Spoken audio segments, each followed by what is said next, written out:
Gravando.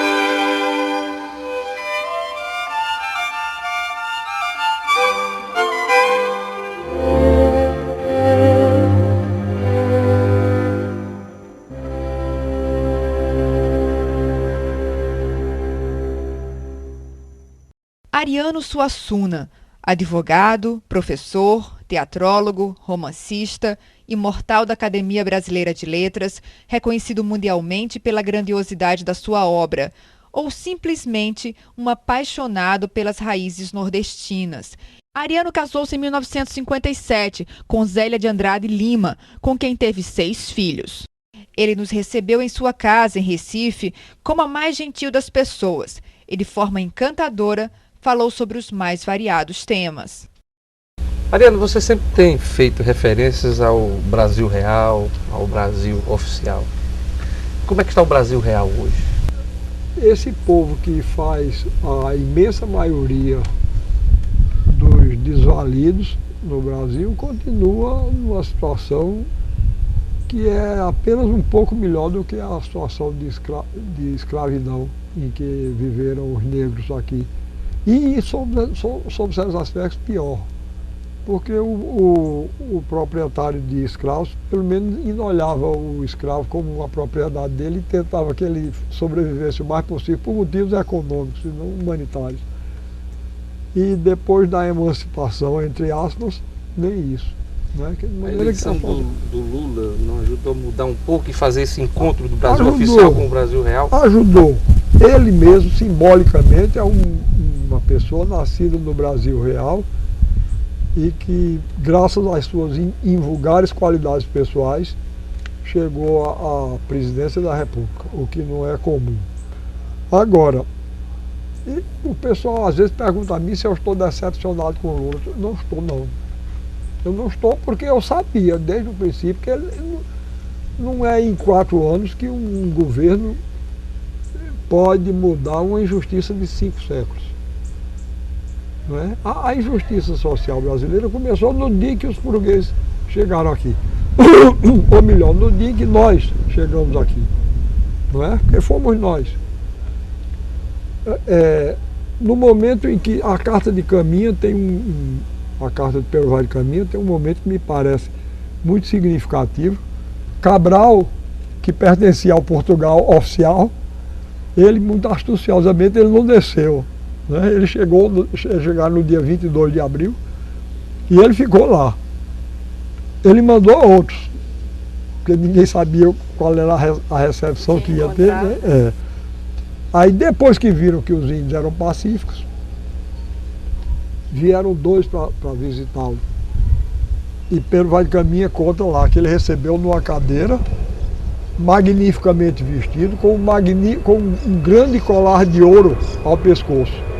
Né? Um grande colar de ouro ao pescoço. E conta Caminha que um dos índios apontou para o colar e depois apontou para a terra dizendo que havia ouro na terra, significando que havia ouro. O que é mentira, porque os índios não sabiam nem o valor de ouro. E depois os índios se deitaram, ficaram cansados, diz Caminha, se deitaram e dormiram. Não há maior demonstração de confiança, não é? Uma pessoa, diante de um povo estranho, se deitar e dormir. Eu não durmo, não. Certo? Não dá as costas. Eu não fecho nem os olhos. Tá certo? Então, isso mostra a boa fé.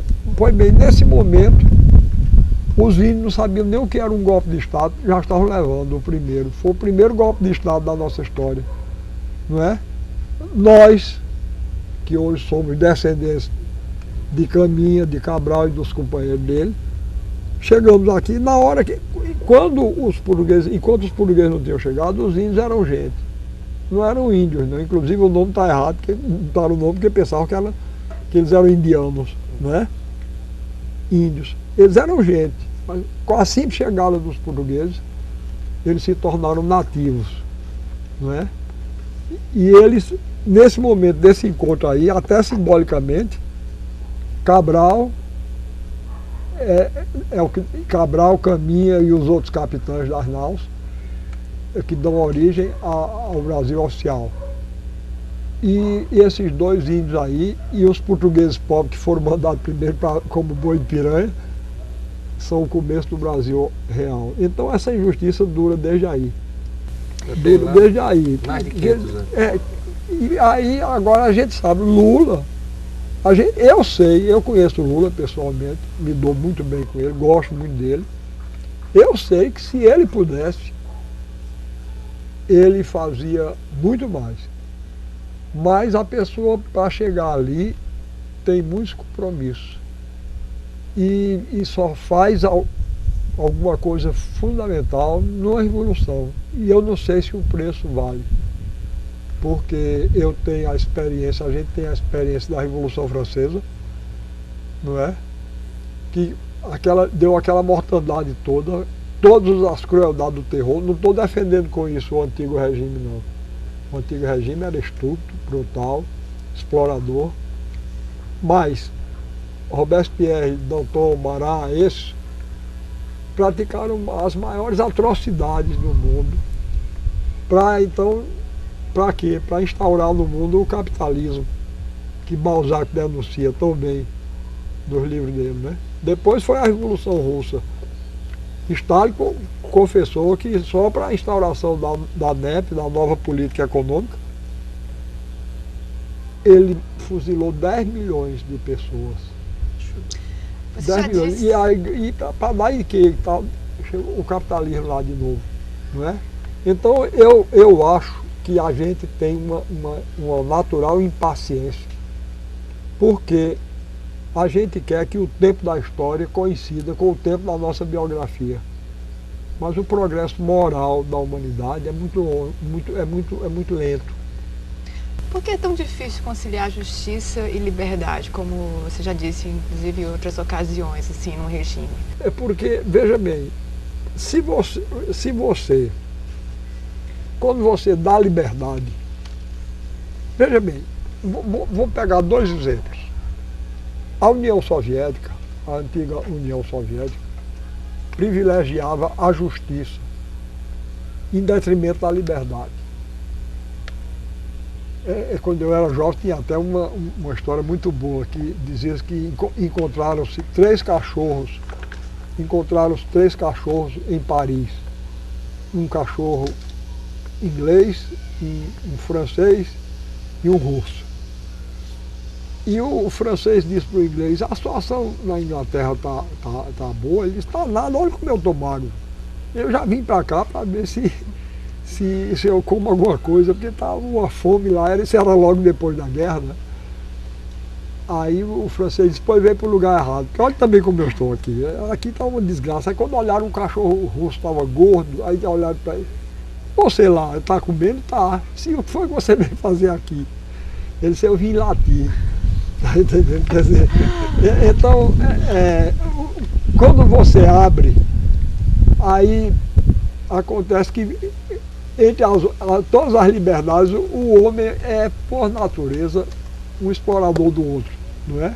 Então lá fica esse dilema horroroso. Ou você proíbe o lucro e as outras coisas todo dia do capitalismo, e com isso você tem que proibir a liberdade de imprensa, tem que proibir latir, não pode latir.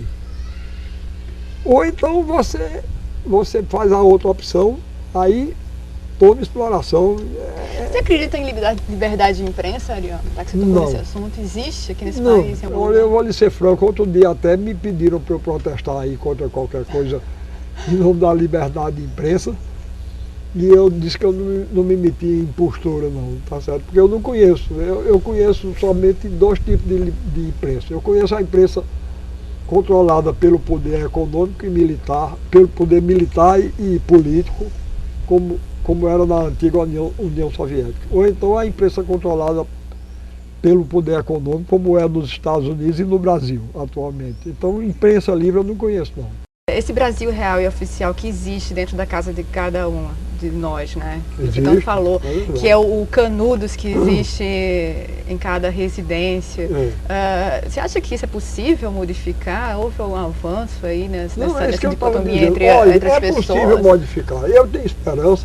As pessoas têm noção disso, de que dentro da casa de cada um existe uma...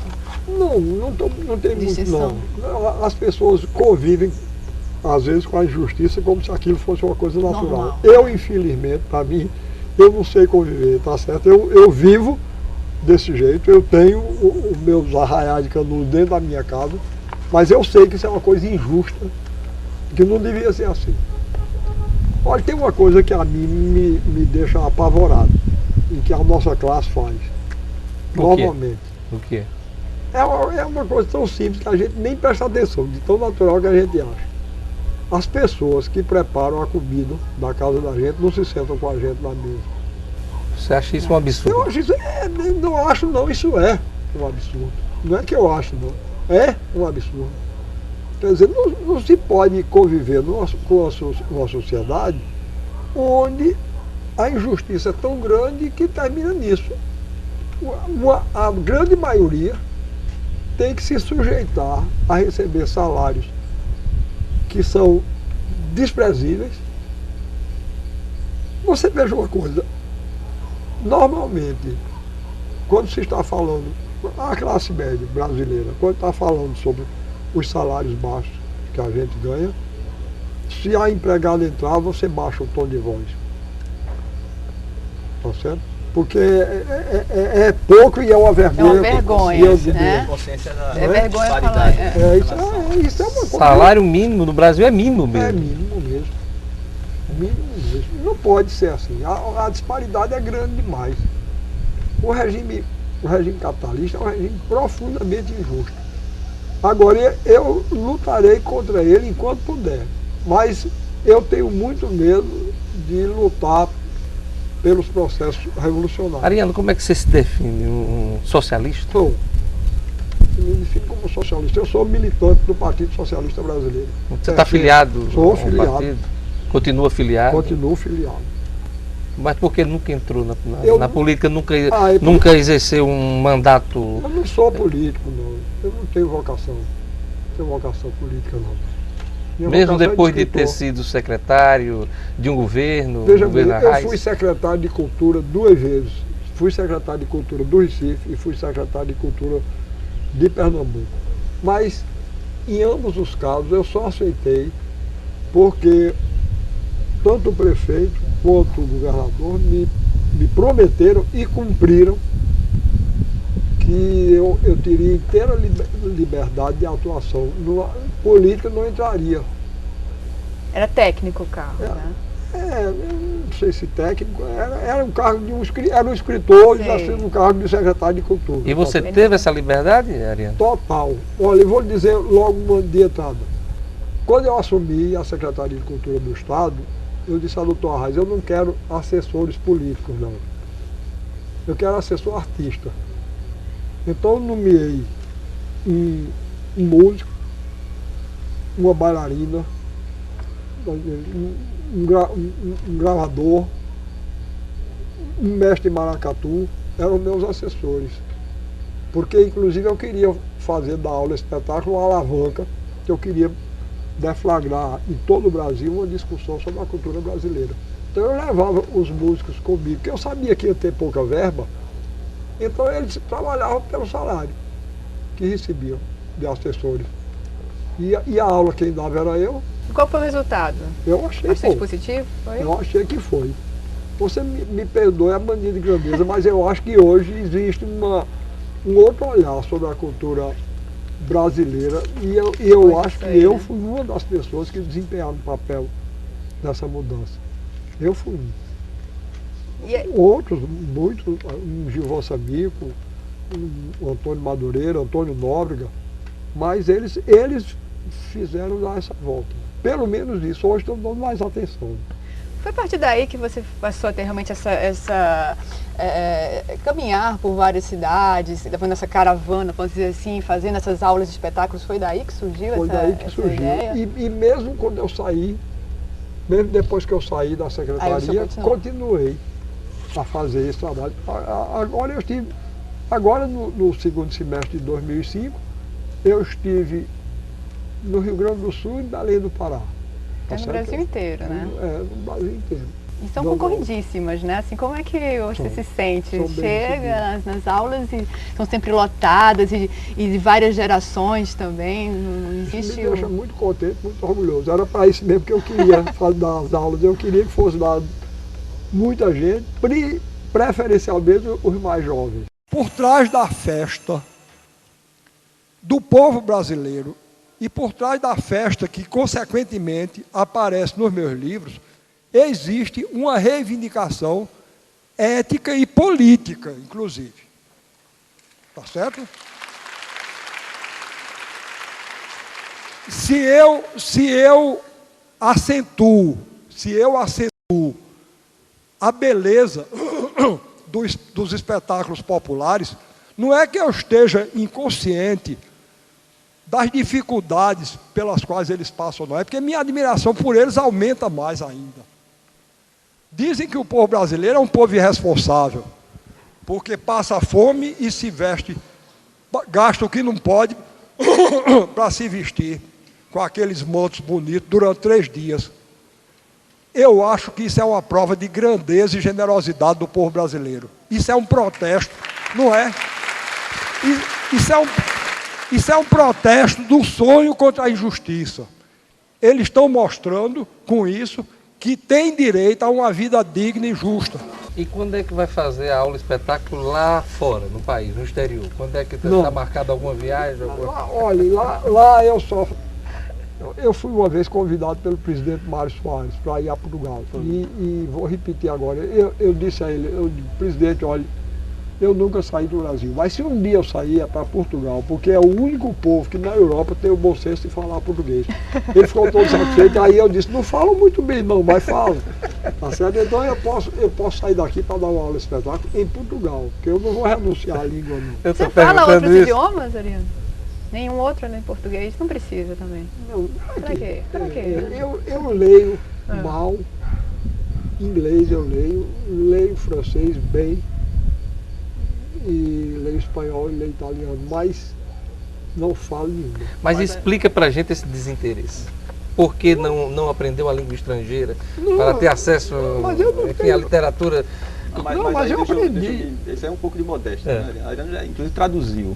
Não, mas é isso que eu digo. Ler eu sei, eu leio. Traduziu. Ler eu leio. Agora, a tradução do inglês que eu fiz, eu fui ajudar Page. Mas eu leio, o inglês dá para eu ler. Mas Shakespeare não dá, não. Dá para eu ler, a revista Time dá. Então quer dizer que ele não é tão radical assim, né, Carlos? Não, nunca disse isso não. Eu apenas não quero falar, eu não gosto. Eu acho português a língua mais fácil e a mais bonita. Tá certo? A língua mais fácil e a mais bonita. E quer ver eu provar que é? O pessoal diz por aí que não é. Eu vou mostrar que é. Repara uma coisa. Está aqui. Se eu pegar o analfabeto mais ignorante de Fortaleza, eu mostrar isso a ele, eu digo o que é isso? Ele diz, é um livro. Mas se for em inglês, não é. É book. Olha que coisa horrível. E se escreve Book. Não é? Estão conversando? Isso é uma conversa. Olha Book. E escreve Book. Que língua horrorosa. Eu já disse isso várias vezes na Alemanha. Se eu nascesse na Alemanha, eu era mudo. Porque aquela língua eu não aprendia, não. Tá certo?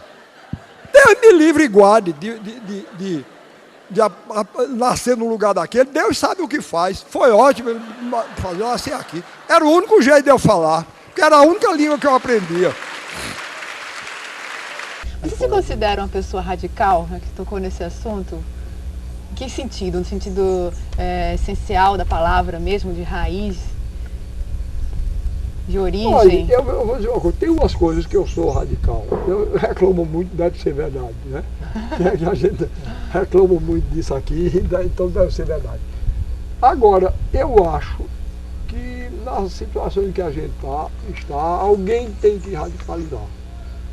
Para chamar a atenção, porque ontem mesmo eu dei uma aula aqui numa livraria que tem, uma aula promovida pelo Departamento de Filosofia da Universidade Federal de Pernambuco.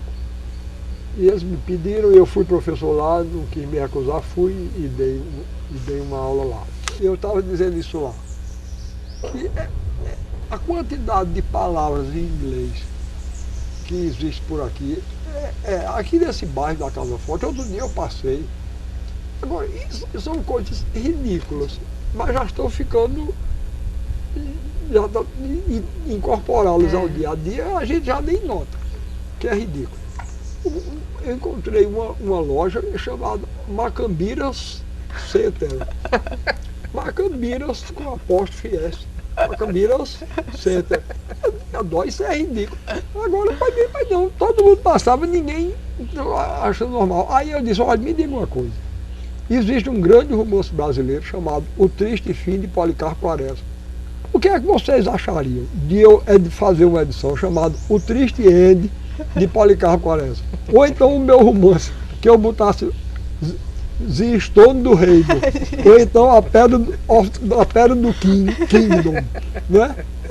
Agora, quer dizer, quando eu exagero assim, aí se vê o ridículo, mas isso é ridículo.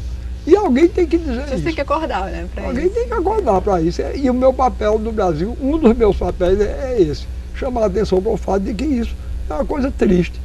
A nação não pode se fazer dessa maneira, não, renunciando à sua personalidade. Pelo contrário, né? Para ser forte, você claro, tem que valorizar o que tem na terra, né? O que é seu. É a origem, a questão da universalidade dos textos, né? O que estão tentando fazer, às vezes dizem que eu sou contra a arte universal. Eu não sou contra, é claro que eu não sou. Outro dia eu fui convidado para ir almoçar num jornal em São Paulo. Até foi uma coisa incômoda, porque fizeram uma verdadeira sabatina. Tinha uns 12 jornalistas.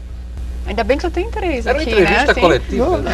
Não, mas repare, aí me fazia uma pergunta, eu respondia. Aí, quando eu acabava de responder aquela, ele começava a comer, mas aí outro me fazia, quer dizer... Começava a comer? E você sim, não comeu? Agora eu não comi nada, eu saí de lá azul. Ele era o convidado para o almoço, mas quem comeu? Foi sabatinado e as pessoas lá... Mas o que eu estava querendo encontrar é o seguinte, é que um dos jornalistas lá, que estava presente nesse almoço, ele disse a mim, você é um sujeito contraditório, porque fala contra a influência estrangeira e vive elogiando Vila Lobos, que era influenciado por Debussy. Eu disse, mas é possível que eu, aos 70 anos, ainda tenha que enfrentar, ouvir um equívoco desse, que eu não tenho nada contra Debussy. Aí eu disse para ele, a influência de Debussy em Vila Lobos foi decisiva e benéfica. Agora, quererem que eu, por dar valor, eu dou valor, eu acho Debussy uma música importantíssima. Para mim, ele teve um papel semelhante ao papel de Mozart no século XVIII, na época contemporânea. Debussy foi quem abriu o caminho para a dissonância de Stravinsky, para todos esses grandes. Eu tenho uma admiração por ele enorme. Então, eu não tenho nada contra Debussy, pelo contrário, eu tenho muito a favor. E o que é que eu tenho contra Dostoiévski? Você nunca negou que de repente pode ser importante influências também estrangeiras? Isso não tem nada a ver com que você misturar. Não neguei, como eu já foi tenho influenciado. Né? Eu acho que existem poucos escritores brasileiros tão dispostos a confessar as influências que receberam. E quais são? Só para a gente lembrar. Cervantes, Gil Vicente, Caldeirão de la Barca, Gogol, Lorca, Unamuno, Dostoiévski, Tolstói. Quer dizer, a influência desse povo todo. Molière, Godoy. Quer dizer, ter a influência não é ser adepto ao estrangeirismo. Né? Não, de jeito nenhum. Eu não reclamo contra cultura estrangeira nenhuma. Eu reclamo contra a má qualidade da cultura de massa que nos empurra. Querendo, não a universalização da cultura, querem a uniformização das culturas. Esse é um projeto político, inclusive, de dominação. Quer dizer, que eles nivelam pelo gosto médio e querem impor esses modelos que são originados do gosto médio, cuidadosamente pesquisado, querem impor como modelo no mundo todo. Esse tipo de crítica lhe incomoda? Me incomoda, claro. Me incomoda porque é uma crítica injusta e pouco inteligente. Adriano, você teve a oportunidade de conviver, de conhecer pessoalmente aqui no Recife dois grandes nomes da literatura e do pensamento francês no século XX, né? Camus, naquela famosa viagem dele ao Brasil em 48, quando ele esteve aqui no Recife e foi... 49 não. 49. Acho que 49. Quando ele foi saudado por Hermílio Borba Filho. No Teatro Estudante de Pernambuco. Né? Na Faculdade de Direito. Na Faculdade de Direito, pelo grupo do Teatro do Estudante. E depois Sartre. Você já era, então, conhecido pelo Alto da Compadecida. Quais as impressões que lhe deixaram esses dois escritores? Olha, se você... eu sempre simpatizei muito mais, tanto como pessoa, como escritor, com Camus. Quer dizer, eu achei Camus uma pessoa muito mais viva, parecia gente, mais do que Sartre. Sartre,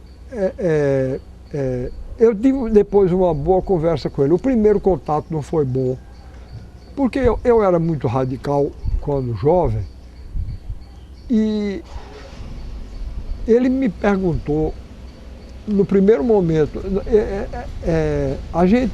eu estava com Francisco Brenan e Roberto Alvim Corrêa, e nós fomos, Roberto Alvim conhecia ele, nós fomos levar Roberto Alvim para ver Sartre e fomos lá à Faculdade de Filosofia.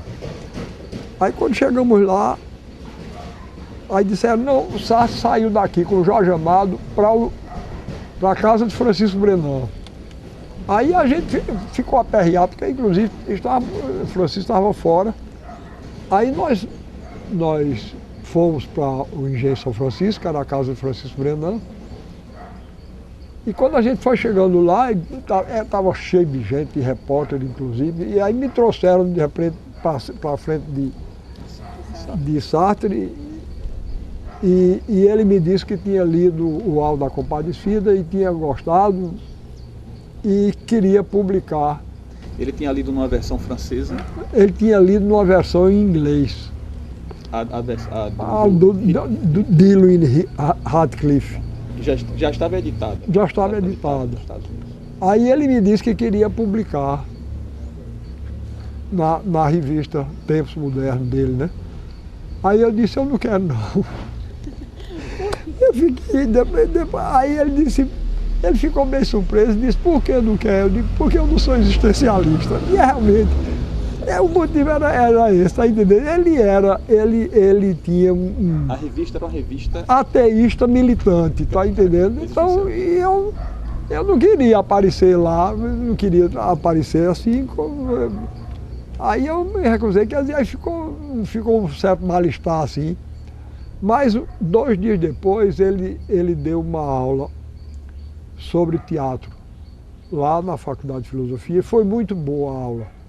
A aula dele foi muito boa e eu então me aproximei e tive uma conversa muito boa com ele sobre teatro. E até registrei isso num ensaiozinho que eu escrevi, que nunca publiquei. Ele falava português? Não, nós falamos em francês. Dá para falar um pouquinho de francês. Eu fiz esse artigo sobre esse ensaio, sobre o teatro, sobre essa aula que ele deu, e foram esses dois contatos que eu tive com ele. Agora, com o Camus foram contatos muito rápidos, mas eu gostava mais pessoalmente e admirava mais como escritor. Não sei se você concorda com isso, mas se exige muito do escritor do terceiro mundo que seja poliglota ou que domine mais de um idioma, e não se exige. Os escritores, os pensadores do primeiro mundo são monoglotas, vêm para cá, falam na sua língua. Só escritores não, né? Eu acho que a Pensadores, comunidade, de uma forma professores, geral, exige que se fale pelo menos inglês e agora espanhol também. Por isso Não é nada cá, se você não conseguir falar pelo menos os dois causa idiomas aqui no Por Brasil. isso gostava eu admirava isso em Mao Tse Tung. Ele não abria mão, só falava chinês. Quem quisesse que entendesse. Ele botava um tradutor perto. Coisa de falar aqui no Brasil que a gente precisa ensinar uma outra língua, aprender uma outra língua, isso é receita de subdesenvolvimento, Ariano? Evidentemente, veja bem, eu acho que o conhecimento de outra língua não é só aqui não, em qualquer lugar é bom. Porque a pessoa precisa tomar conhecimento, né? Eu, quando jovem, eu não teria tomado conhecimento de muitos escritores se eu não lesse francês, não é? Mas li muita gente em francês, muita gente... Russos, né? Os grandes russos eu li em francês primeiro, né? Eu acho que é uma necessidade, é bom. Agora, não deixar que isso se transforme numa subserviência. Ariano, você nasceu na Paraíba, né, viveu a vida inteira em Pernambuco, já percorreu todo esse Nordeste, todo o país. Mas a gente queria saber a relação sua, né, desse nordestino, sobretudo com o Rio Grande do Norte. Como é que é? Eu digo sempre que eu não faço distinção entre esses três estados, não, tá certo? Rio Grande do Norte, Paraíba e Pernambuco. Para mim, Pernambuco. o coração do Brasil é o Nordeste, e o coração do Nordeste está nesses três As estados. famílias se encontram, se entrelaçam aí. Se dependesse de mim, eu até reunia todos num estado só, tá certo, né? Eu reunia essa tudo. bandeira. Eu reunia Mas tudo. por quê? Por que você tem esse entendimento de que Porque, a nossa farinha é uma só? olha, em primeiro lugar, as famílias são todas entrelaçadas, né? Nós somos primos ainda. Você mesmo é meu primo, né? Os Dantas, você sabe muito bem, um Dantas se fixou no Seridó, chamava-se Caetano, dele provavelmente descendo de você. O irmão dele, José, se fixou na Serra do Teixeira, na Paraíba, dele descendo eu. Além disso, eu sou parente atualmente no Rio Grande do Norte, eu sou parente de Vilma. Ah, da governadora? Vilma de Faria. Pois não, de Oswaldo Lamartine, né? Porque tanto Vilma quanto Oswaldo, quanto eu, somos Pereira Monteiro, que é uma família que desde o século XVIII se estabeleceu na famosa Serra Negra, e que tem gente na Paraíba, em Pernambuco e no Rio Grande do Norte. De maneira que meu bisavô era pernambucano, mudou-se para o Rio Grande do Norte, meu avô nasceu no Rio Grande do Norte. Depois meu avô mudou-se para Paraíba, eu e meu pai nascemos na Paraíba. Depois eu me mudei para cá, me casei com uma pernambucana, meus filhos e meus netos já são pernambucanos. É por isso que eu queria juntar num estado só. Porque, inclusive, eu tenho muito desgosto de terem trocado o nome da cidade onde eu nasci. Que você não reconhece que é João Pessoa, né? Não, quando eu nasci não era não. Por quê? Porque era Paraíba, era o nome, era esse. Mas eu reconheço que na troca houve uma vantagem, foi o fato de que, para dizer, Paraíba, ora está falando no estado, ora está falando na cidade, como em São Paulo, né? Que eu sou de São Paulo, é de São Paulo estado, é de São Paulo capital. Então tem essa vantagem. Mas é por isso que eu digo, se transformasse, olhe, Camarão era Rio Grandense do Norte. Henrique Dias era pernambucano. E André Vidal de Negreiros era paraibano. Então, a Batalha de Guararapes é que marca o início da formação disso que hoje a gente chama o Brasil. Então devia se juntar os três, chamar-se Estado dos Guararapes. E aí o nome da Paraíba voltava, era o único jeito de nome Paraíba voltar. Estado dos Ia Guararapes. ser onde? Ah, podia ser Podia o ser Recife, Natal? podia ser em qualquer lugar. Eu pessoalmente até incluiria Alagoas, porque eu faria da capital Penedo, que é uma cidade, porque é uma cidade linda. É. Linda. Você morou um tempo em Natal também, né? Morei sim, Pouquinho. um tempo, pouco tempo, mas foi. Ainda criança. Cheguei lá como refugiado Tem alguma político. lembrança Tenho. dessa época? Tenho. Ariano? Apesar da pouca idade? Tenho. Eu me lembro da casa onde a gente ficou.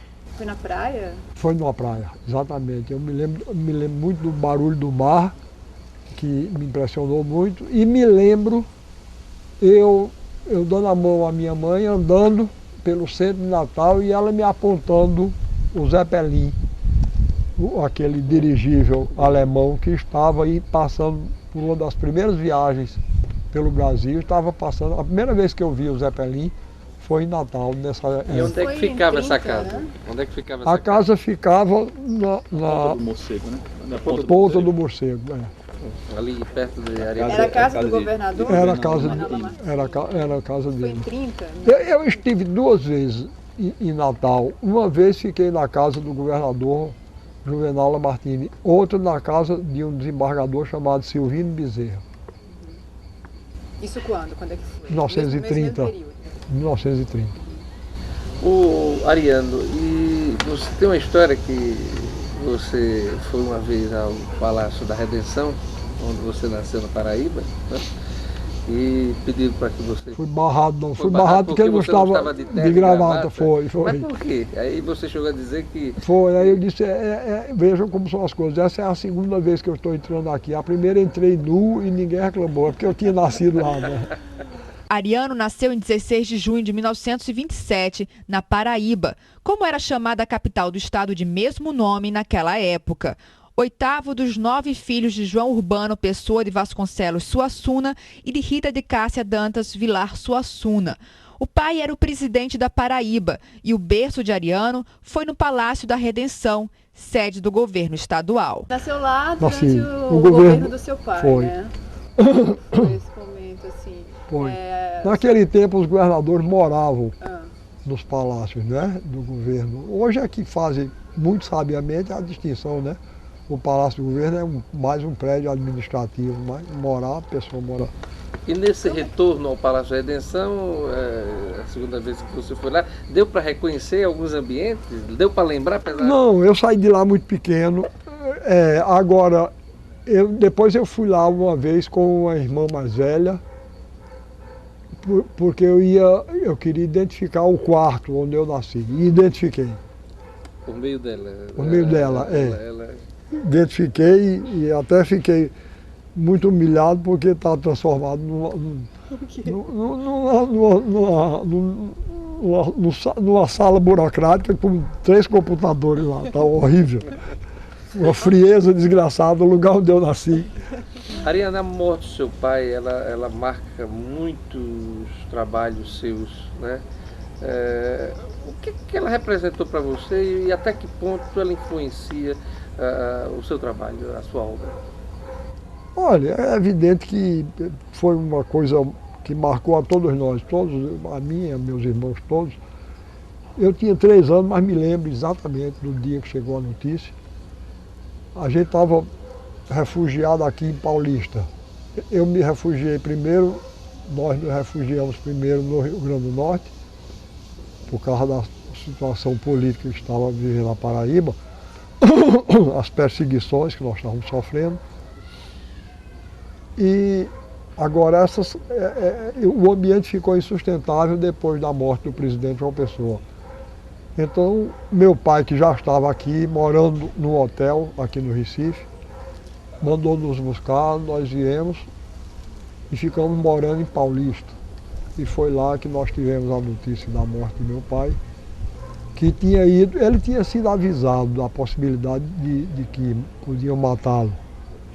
Mas ele resolveu ir assim mesmo, porque ele ia se defender da acusação de ter sido o mandante da morte de João Pessoa. A acusação essa que hoje todo mundo sabe que era uma acusação puramente política, feita somente por ódio político, Porque você veja, isso não entra na cabeça de ninguém. João Dantas era primo legítimo de meu pai. Ainda hoje, se eu quiser mandar matar uma pessoa, eu tenho gente que mata, basta eu pedir. Como é que meu pai, em 1930, fazendeiro sertanejo como ele era, ia mandar matar o presidente da Paraíba por um primo legítimo da mulher dele, formado em direito, advogado do Banco do Brasil. E outra coisa, João Dantas iria se submeter a isso, meu pai chegar junto dele, vai matar João Pessoa e ele ia matar. Tá certo? Quer dizer, isso hoje é uma coisa evidente, todo mundo na Paraíba reconhece que meu pai não tinha nada a ver com isso, mas ele foi morto por causa disso. Acusado de ser o mandante do assassinato de João Pessoa. É difícil falar desse episódio, tá lembrar bom. essa... Tá bom, dá basta, já falei bastante. Aí foi nesse momento aí que vocês foram morar mais no sertão, em Itaperuá? Não, a gente já morava no sertão. Quer dizer, meu pai era um grande entusiasta do sertão e ele era de Catolé do Rocha. Mas ele tinha problemas, porque meu pai tinha uma formação diferente, meu pai tinha formação universitária e os irmãos dele eram fazendeiros sertanejos típicos, com todas as qualidades e todos os defeitos. Então havia muita briga de família lá no município dele e ele então estava pretendendo morar em Itaperuá, que era um município da família de minha mãe, da mulher dele. E ele chegou a construir uma casa onde ele nunca morou, porque ele construiu em 1930 e exatamente morreu aí. Ele estava pretendendo se fixar em Itaperuá, morar em Itaperuá. Agora, veja bem, ele continuou, apesar de sair do governo, ele continuou com a atividade política. E então ele foi forçado a ir para a capital e eu também, sendo que ele ficava no Rio. Nós ficávamos na Paraíba e ele no Rio. Ele ia de navio, vinha para cá para o Recife, tomava o navio aqui no Recife e ia para o Rio. Era deputado federal. Era deputado federal. E morávamos, estávamos morando na capital, mas depois já de ter morado um ano no sertão. Bom, aí quando ele morreu, nós voltamos para o sertão. Ficamos no sertão de 1930, do fim de 1930 até 1942, quando nós mudamos para o Recife. Quer dizer, sua infância foi toda no sertão. Chão no sertão. Pé no chão no sertão. Nas fazendas da família. Entre os 10 e os 15 anos, eu passava 9 meses aqui no Recife, porque eu ficava interno num colégio estudando. Minha mãe não queria que a gente estudasse na capital da Paraíba, porque os ódios lá continuavam. Então ela fez com que a gente viesse estudar aqui. Todos nós estudamos aqui no Recife. A gente vinha do sertão da Paraíba, morava no sertão da Paraíba e estudava no Recife. Agora, quando os meus irmãos mais velhos já tinham se formado, já estavam trabalhando aqui como médicos. Aí ela se mudou. Porque aí era melhor vir para cá, aí ficamos todos aqui juntos, que ela fazia muita questão de manter a família toda unida. Esta mudança foi em 42. Essa aí foi em 42. Foi aí que eu... Essa infância no sertão, já foi aí que começou essa paixão pelas raízes nordestinas? Foi. Começou a observar as pessoas? Olha, isso todo escritor sabe disso. A época da infância, da adolescência é muito importante. Na formação do universo mítico. É um momento de grande observação. É um momento dos primeiros deslumbramentos diante da vida, não é? Você acredita, você nasce escritor, Ariano? Você nasce com essa veia artística? Não precisa sofrer influência, não precisa ter nenhum escritor? Isso não sei não. Comigo saiu muito cedo. Quer dizer, eu comecei a ser um grande leitor assim que me alfabetizei. Eu gostava de ler. Estimulado por alguém ou pela vontade mesmo? Olha, estimulado... De conhecer, Por um lado, estimulado. Por outro, por gosto mesmo. Primeiro, eu tive a sorte de meu pai, que era um grande leitor, e deixou uma biblioteca muito boa. Eu ainda hoje eu tenho livros que são Do acervo dele. do acervo dele. Então ele gostava muito de Eça de Queiroz. Eu encontrei as obras de Eça de Queiroz no acervo dele, né, na biblioteca dele. Euclides da Cunha, né? Apesar de ter convivido pouco tempo com ele, quer dizer, foi uma forma de você conviver com ele, tendo Sim. acesso e mexendo Muito, nessa biblioteca dele. A influência dele veio por dois modos, Diógenes. Primeiro, por causa da biblioteca que ele nos deixou. Em segundo lugar, porque tinha havido um acontecimento curioso. Minha mãe era a mais velha dos irmãos dela. E quando meu avô morreu, minha avó estava grávida ainda da última filha. Então, os dois últimos irmãos de minha mãe, Manuel Dantas Vilar e Maria das Neves Dantas Vilar, irmão de minha mãe, a criação deles foi terminada por meu pai e minha mãe, que meu pai já estava casado e ele ficou com os dois em casa. Então, esse meu tio, Manuel Dantas Vilar, exerceu uma profunda influência. Ele gostava muito de literatura. É o pai do Manelito. É o pai do Manelito. E um dia eu fiquei curioso, eu perguntei a ele, eu digo, meu tio, como é que o senhor, que concluiu somente o curso primário, tem esse gosto literário? E ele disse, foi seu pai, meu filho. Quer dizer, veja, então, ele recebeu essa formação de meu pai e passou para mim. Quer dizer, a influência do meu pai veio por ele de novo. E o outro tio, esse era primo nosso, ele chamava-se Joaquim Duarte Dantas, e se tornou meu tio afim, porque casou-se com essa irmã mais nova de mamãe. A relação filial dessa tia minha com a minha mãe era tão grande que os filhos dela não chamavam minha mãe de tia, chamavam de vovó. Porque mamãe foi quem terminou de criá-la. Isso acontecia muito, acontece ainda muito no Nordeste, no interior pois do é. Nordeste. Então, e o marido dela, Joaquim Duarte Dantas, também tinha bom gosto literário.